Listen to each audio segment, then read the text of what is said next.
Let's go. You're listening to Making Data Simple, where we make the world of data effortless, relevant, and yes, even fun. Welcome to Making Data Simple, everybody. Thanks for making your way back. I hope everybody's extremely well. I have been preparing for client visits. I've been performing client visits. As a result, the last couple of podcasts have been replays. I did one on ChatGPT, another on the author of Being Bold. I thought they were both very interesting, so I wanted to hit those again.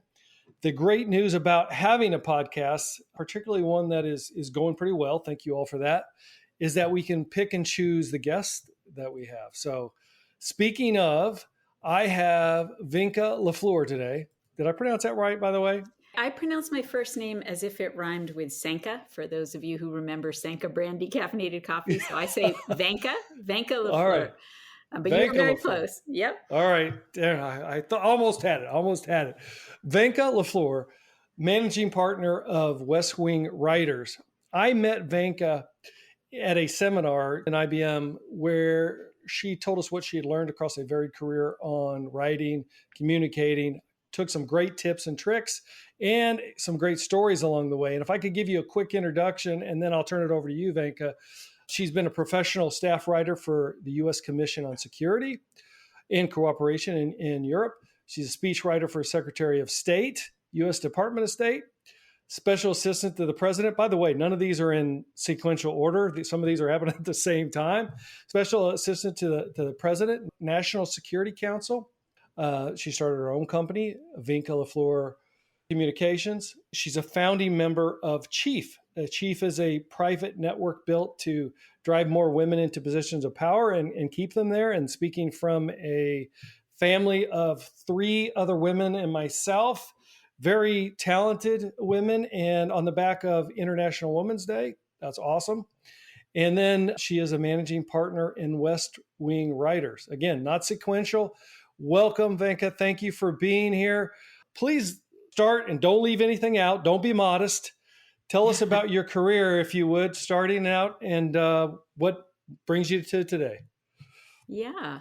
Well, maybe, you kind of covered the highlights there. I think I was actually, for most of, when I was growing up, I wanted to be a diplomat. That was what I aspired to be. And I did a lot of international exchanges when I was young. I went off to college. I majored in French. I studied abroad.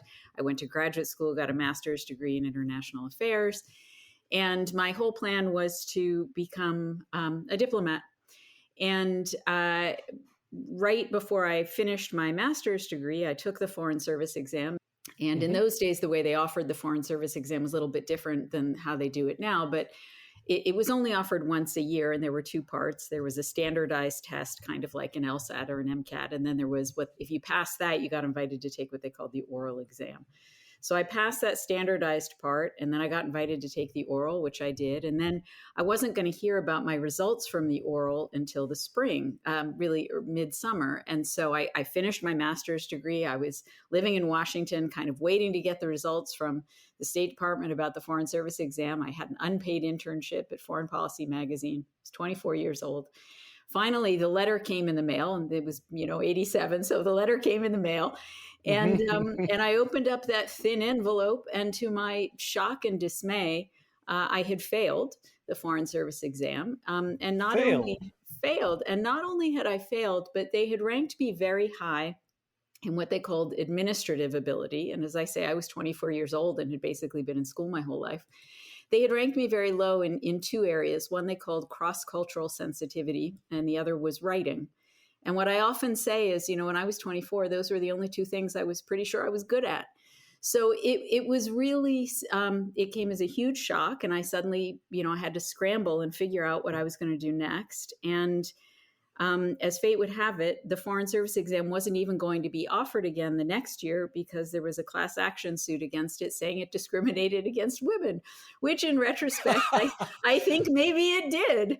In any event, what happened was I ended up getting a job on Capitol Hill, answering mail on foreign policy for a liberal senator from Illinois named Paul Simon. Some of your listeners may remember him. He was on the Foreign Relations Committee, a terrific guy. I did that for a year. Then I went, as you said, to the U.S. Commission on Security and Cooperation in Europe, and I was a human rights analyst shortly after the Berlin Wall had come down. I did a lot of international election observing in Romania, Moldova, traveled a lot in that part of the world at a very exciting time in history. I was at the commission for 4 years, and during that time, Bill Clinton won his first term in government. And sort of halfway through his first term, I heard that the U.S. Secretary of State, who at the time was Warren Christopher, was looking for a speechwriter. And I applied for that job, and lo and behold, I got that job. So the chronology is that 5 years after I failed the Foreign Service exam because I couldn't write, I got hired to be the speechwriter for the Secretary of State. And then the rest, just all kind of fell into place. I spent a wonderful year at the State Department. Then I was recruited to go to the White House to be a speechwriter, a foreign policy speechwriter for Bill Clinton. My immediate boss was Tony Blinken, who is now our Secretary of State. Amazing how all these things work out. And I spent 3 amazing years in the White House writing foreign policy speeches for President Clinton. Then, as you said, I went out on my own. I ran my own consultancy for about a decade, and then merged my practice with West Wing Writers in 2008. West Wing is a strategic communications firm that was founded in 2001 by 3 of my other former White House colleagues who had also been speechwriters for President Clinton. And the firm has grown from those original 3 guys to the team of, close to 45 people that we are now, headquartered in Washington, with a big presence in New York, presence in California. And since COVID, we've got writers everywhere now that we work in new and remote and hybrid ways. But it's a profession, as I say, that I kind of fell into a bit accidentally. But one that has turned out to suit me really, really well. And while I started out as a foreign policy person who liked to write, and then became a writer who was interested in foreign policy, I think my career has now evolved, to be a writer who's interested in all kinds of things, and then increasingly also a trainer, and now as managing partner also, I'd like to think a leader. And so I feel very fortunate to have had the career that Very nice. That's impressive. Aren't you glad you failed that test? I mean, it turned out to be... I know, right? I love talking to students who are, just finishing their own studies, because I do feel like my experience is instructive, and just a reminder that sometimes what feels like the absolute worst thing in the moment turns out to be the best thing that ever happened to you. Because it really, that founding failure, as I call it, my founding failure, ended up setting me on the path that was really meant to be. Well, I'm going to have to give this to my daughter, because one of my daughters, she didn't get selected for audiology school, and she's like just out of her mind. But I told her, be thankful for unanswered prayers. That's good things happen. And she's already working in an audiologist clinic, and things are going extremely well. She may go back to school for it, but she's getting a bunch of training. She's learning different areas where she could go with audiology. So, I mean, it's all going to work out. But I got to believe that test was a little bit flawed. I mean, to my understanding, you were summa cum laude at Yale University. So something's amiss. I don't know how you don't pass. That doesn't make any sense to me. We'll never know. I got to ask you this. After all that career in or around politics, do you have more faith in politics now, or less, or it was just a job in there? I mean, I'm kind of curious as to your point of view there. Well, it's interesting. I mean, so I did spend the first 7 years of my life in public service, but I wouldn't call it politics. I would call it policy. That's really, I had never worked on a campaign. I really came to it as a policy expert, or, aspiring policy expert. And that was sort of my entry point into it. I mean, working in the Clinton administration for me was just the privilege of a lifetime. I believed very much in what that administration was trying to do. And, for me personally, it certainly kind of made everything else possible. But also I was just very proud of so much of what was being accomplished at that time. But it's hard not to recognize that it was a different world.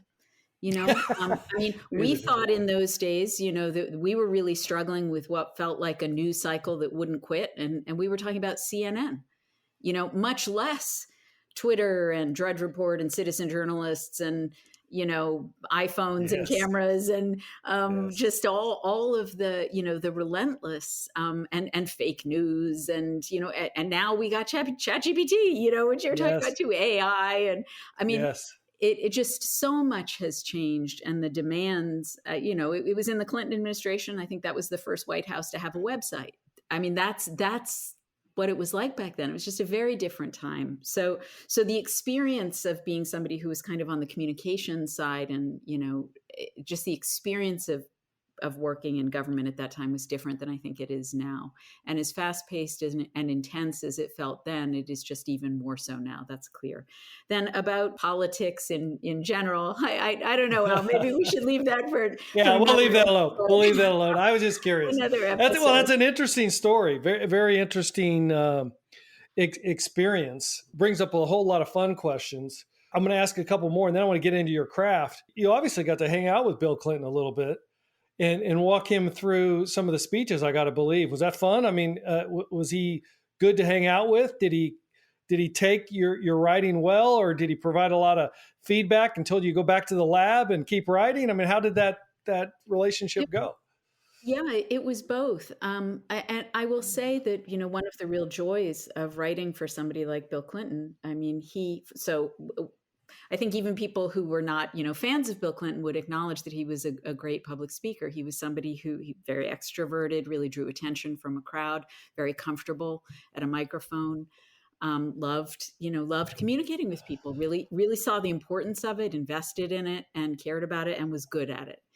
And a couple of the things that made him good at it. So one is just, he's a great explainer. He's very good at taking complex ideas and breaking them down in ways that people found relatable and that they could understand and that meant something to them personally. And that was something I really learned through that experience. So very grateful for that.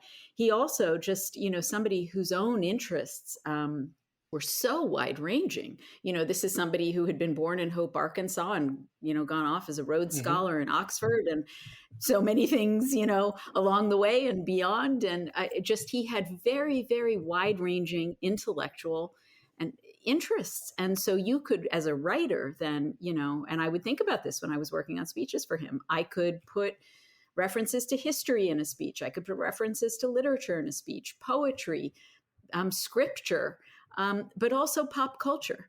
And all of it would be believable coming from him, because he was somebody who just, was very contemporary, but was also somebody who was seen, who was a scholar, who could speak all of those languages fluently, if you will, and credibly. And so as a writer, then that gave you a lot to draw on when working with him. And he was a great editor.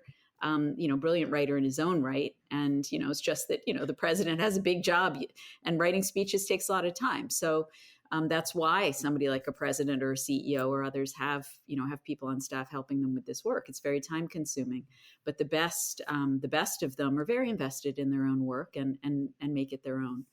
And he was an excellent editor. So was it, you said hang out with him. I can't, pretend that I was hanging out with him on the regular.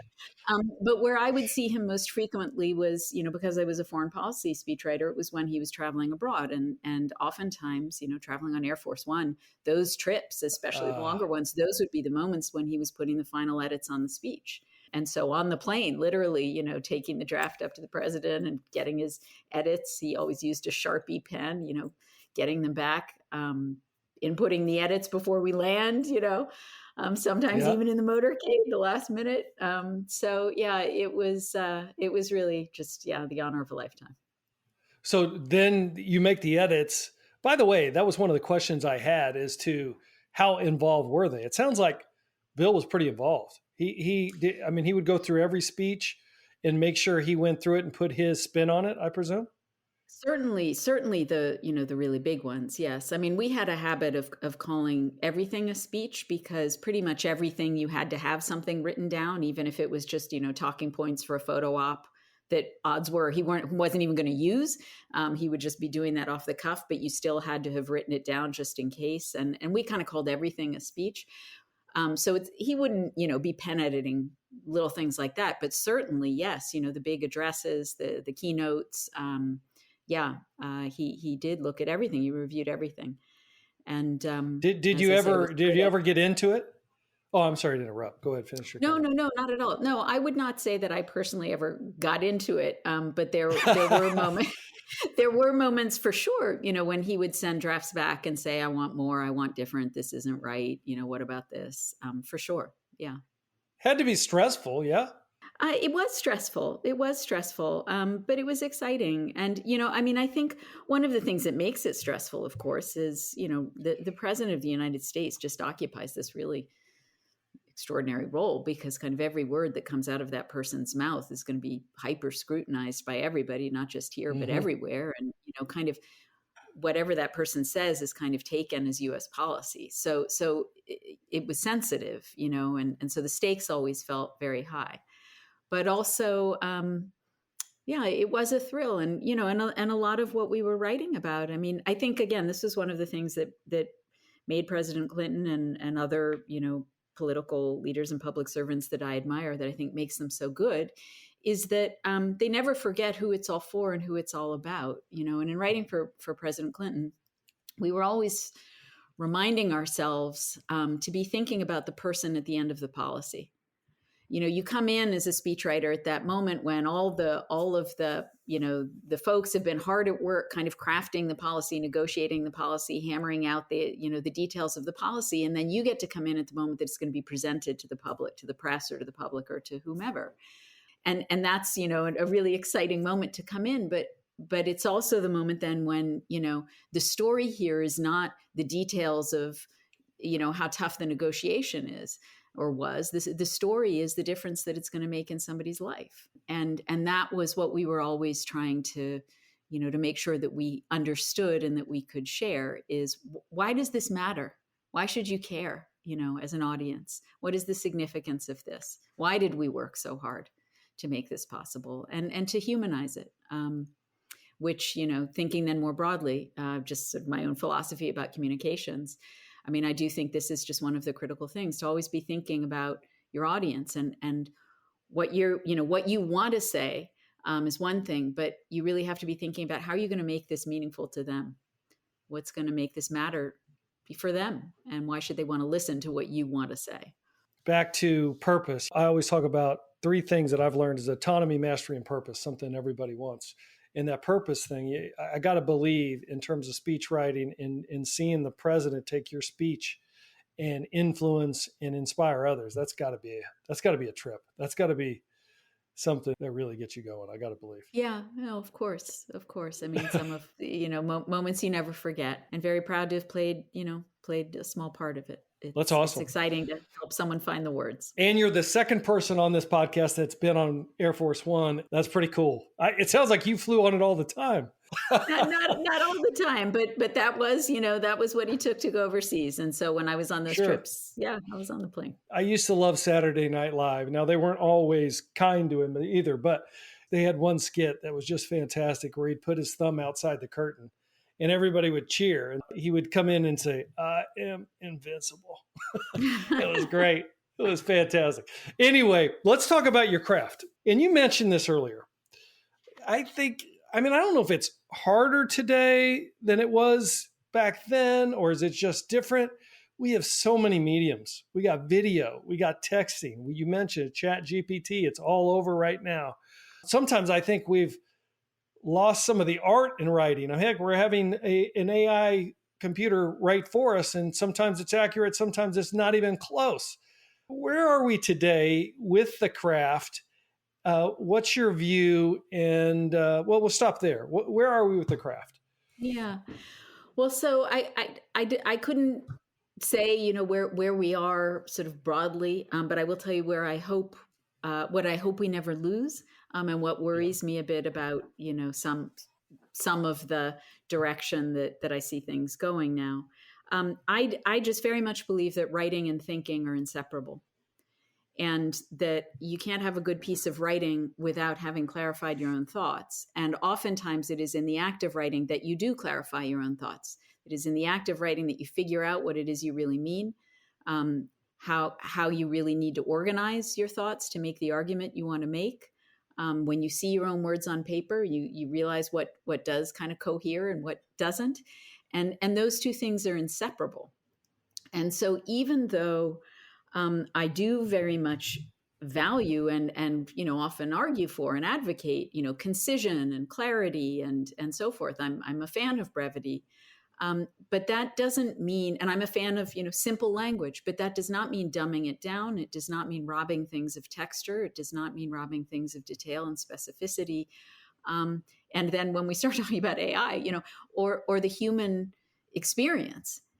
And so I believe that in order to write simply and clearly and concisely, you actually also have to know how to write, more fully. I think that really good, sharp, clear writing can only come through lots of practice, and reading as well as writing. And I was looking before we spoke. There's a quote that's sort of out there in the world, attributed to all kinds of people, many of whom it did indeed say it. It's most often attributed to Woodrow Wilson, but he's not the first person to have said it. But the quote is basically, if I'm to speak for 10 minutes, I need a week for preparation. If 15 minutes, 3 days. If half an hour, 2 days. If an hour, I'm ready now. And this sort of idea that, if you just want me to like, blah, blah, just speak off the cuff and, whatever's popping into my head, I'm ready to go. But if you want me to give you something really sharp and compelling and tight and good, I need a week to prepare. And that really resonates with me. That is my experience, professionally with speech writing and with all the kinds of writing and editing that we do at my firm. So I don't want people to get confused, the idea that, because so much of our writing now is happening in shorter bursts, or that people's attention is now, we're so distractible and we have so many options. And so you have to really, get people with 140 characters or whatever. That does not remove the need to be able to be, a good, strong writer in the traditional sense. The way, the people like me were taught kind of growing up with a pen and paper, long before laptops and everything else. And even though, technology has, no question, technology has made my job so much easier and has made me a better writer. It's much faster to work with all the tools that we have now. But I do not believe that the skills that make for good writing can be replaced, by an app. I just don't. And I really hope we never lose that. This is fascinating listening to you, because I totally agree. I am interested in the tricks, and hopefully we get to that in a bit. But I don't know who said the quote, simple is hard, but simple is so hard. Mm-hmm. And I think we try to cheat the system a lot. And I think PowerPoint can be a good medium, but I can tell you, I see a lot of over PowerPoint in terms of cheating the system. Instead of doing complete sentences, you just put it in a bullet, but the bullet loses context and everything else like that. My team struggles with me. I'll give you a perfect example. We started out with, some operational reviews, and we started out, and it started with PowerPoint. Everybody had 10 minutes, and they'd all go 20 minutes. And then my schedule was always off. It was a mess. So then what I ended up doing is I said, all right, we're going to try something here. You're going to give me a video, and it's going to be no more than 5 minutes. And if it's more than 5 minutes, I'm not watching it. So it can't be more than 5 minutes. So tell me everything in 5 minutes. I need it just as well as they do, the practice to get important information in 5 minutes. And then I asked them for a 1-pager to document in complete sentences the operations that they were describing, to give me more detail. Because I think I'm with you. When you have to put it in paper, you really find out whether you understand what you're saying. That's right. Because all of a sudden it's like, oh my goodness, I really don't understand that. I thought it was simple, and it's simple when you put it on that bullet. But once you start writing it out, it's like, oh, that doesn't sound right. I got to figure it out. Sounds like you're on that wavelength, but is PowerPoint, let's go to PowerPoint real quick. Is there a medium for that? Or would you say stay away from PowerPoint as much as possible? What are your thoughts there? I use PowerPoint, for certain things. I do some training and workshops and things, and I always have PowerPoint presentations for those. But I think of PowerPoint as a tool to help me give my points more power. If the PowerPoint deck that I prepare could stand on its own and I didn't need to be there at all, then why should I be there at all? That's not a good PowerPoint deck, right? Like, the PowerPoint deck is not just a written version of what I'm going to say. The PowerPoint should be enhancing what I'm going to say. visually, so with illustrations, maybe, highlighting something like calling out a sentence or a line, or, putting something in big font so that it kind of gets imprinted in people's brains for people who are more visual learners than auditory learners. But what I am not a fan of is when people put so much text on a slide that you are encouraging your audience, as my mom, who's a professor, would say, to read instead of heed. You want them, to be listening to you, to be looking at you and engaging with you and listening to you. And the slide in the backdrop should just be, again, kind of giving your message more power.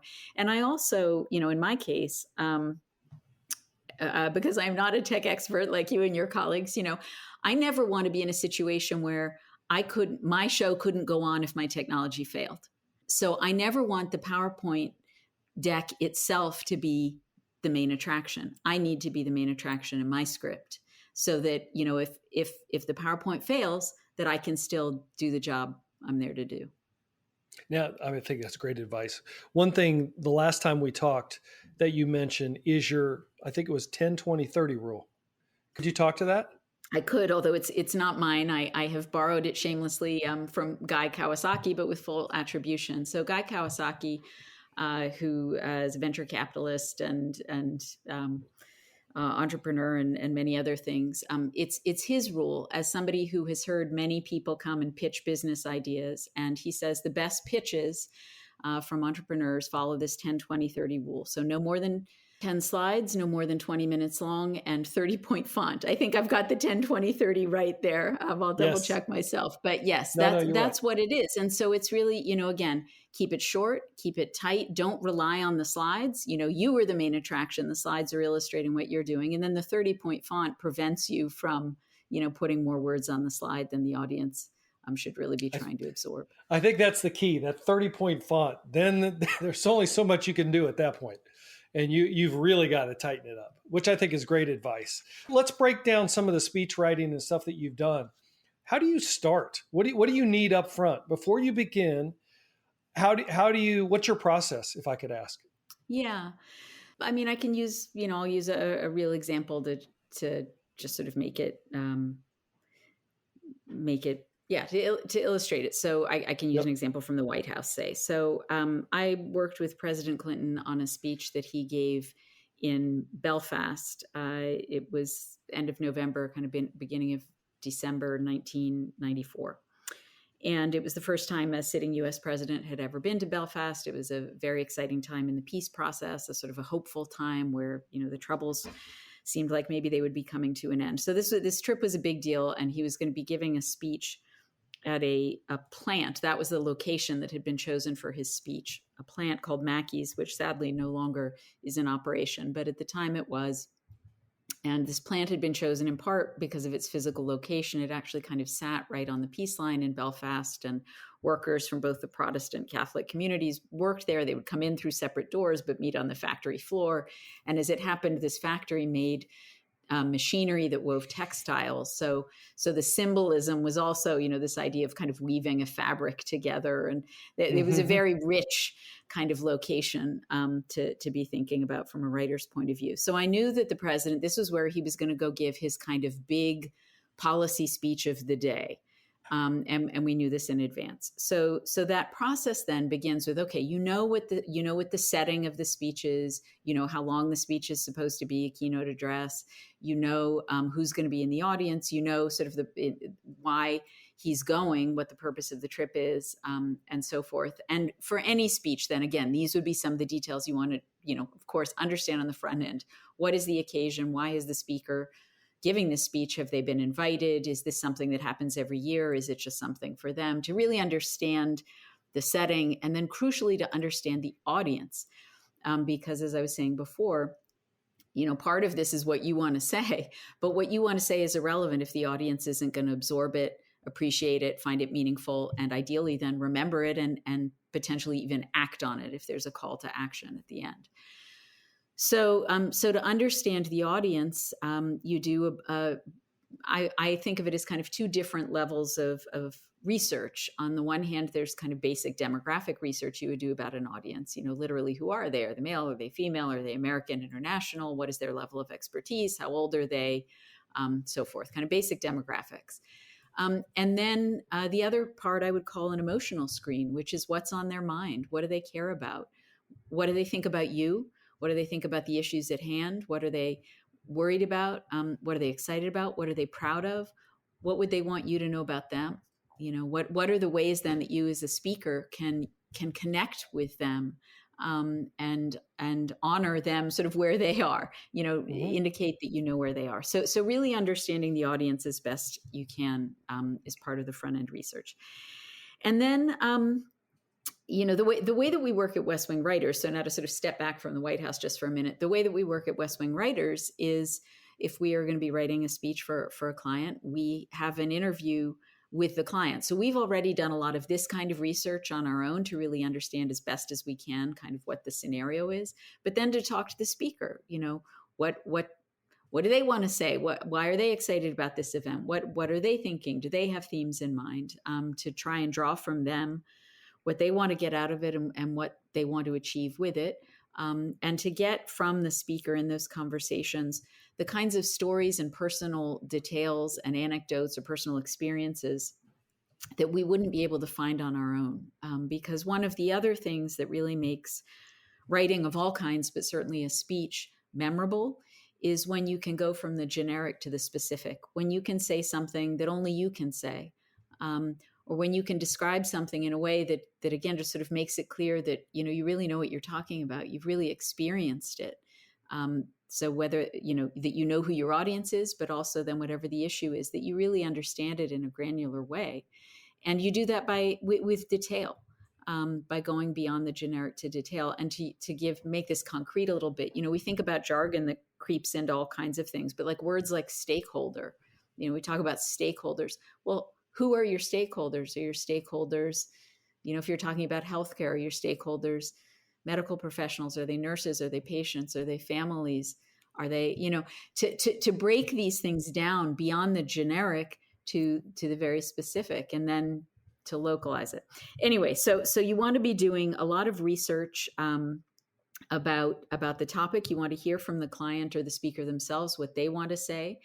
And then you start to marry this together to come up with a structure. You have to think about a logical structure to make the argument that you want to make. Always, again, keeping in mind the audience. How can you fuse together the message that you were trying to get across with what is going to be meaningful to them? Why should they care? Why does it matter to them? To address any doubts they may have, to encourage any excitement they may be feeling. And potentially, again, at the end, oftentimes there's a call to action in a speech. So you want to be clear on what that is, and what are you going to send them away with. And so maybe I'll stop there. But that's those are some of the elements that go into the process. It's really a lot of research. If you do the research on the front end, at West Wing Writers, we sometimes say R&D for us means research and dialogue. If you get all the information on the front end, the writing is usually the easy part. And the hardest speeches to write are when actually you don't really know. You don't know what the speaker wants to say. You don't really know who you're talking to. Those are the ones that are hard. But when you've done that research on the front end, the writing is usually the fun part.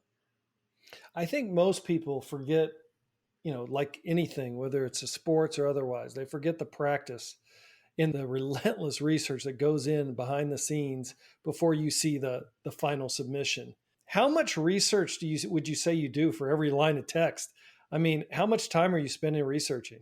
Like if you go into Belfast, I got to believe, this is why I kind of said politics earlier, because I got to believe you've got to like research this, research that. You got to know what's going on in the region. You can't make a faux pas. You can't say something that you may inadvertently step into a mess that you didn't even know existed. So you've got to really spend a ton of time. Yeah. How much time would you say is spent doing that research?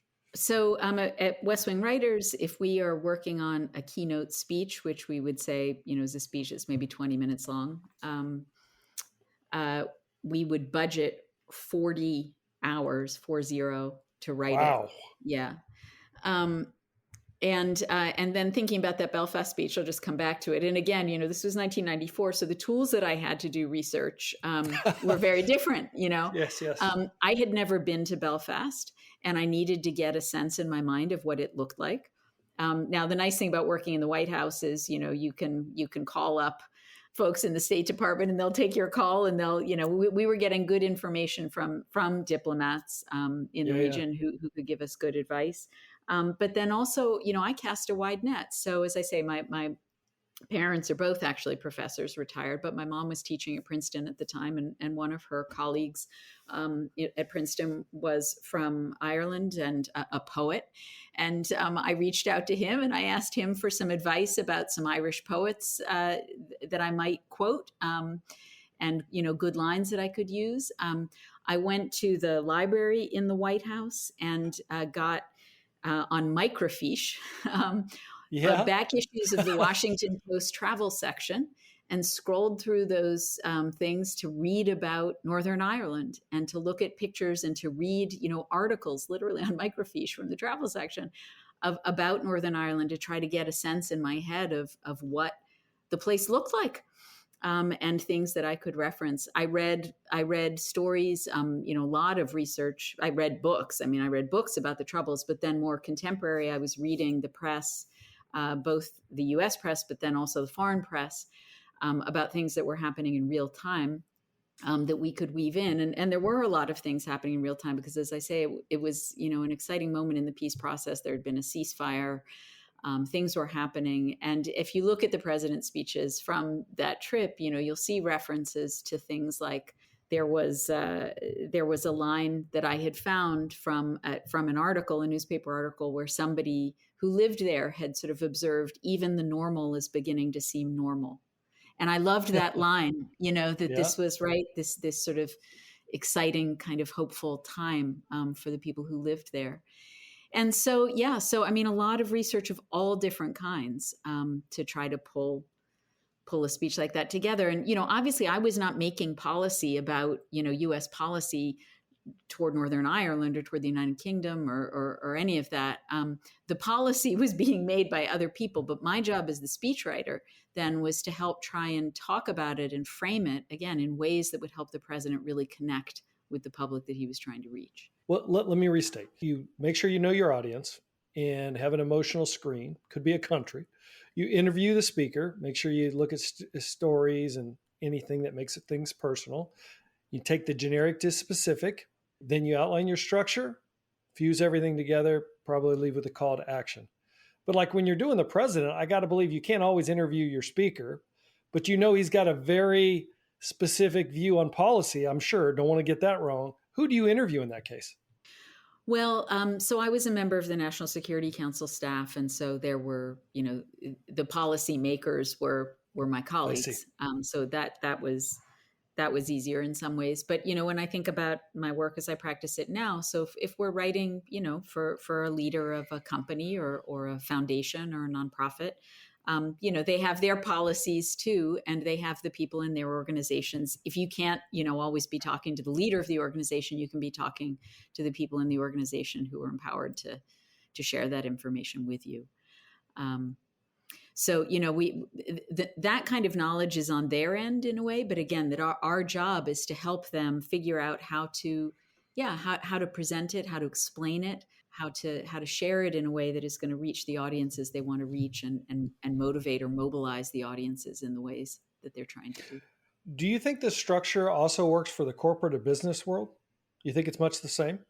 Well, it depends on what the nature of the communication is, but yes, I do think, there's some very kind of basic structures of arguments that we see, and the tools of kind of classical rhetoric that I do think work, for everything. So when I say the tools of classical rhetoric and logos, ethos, and pathos, kind of relying on facts, relying on credibility, relying on an emotional appeal.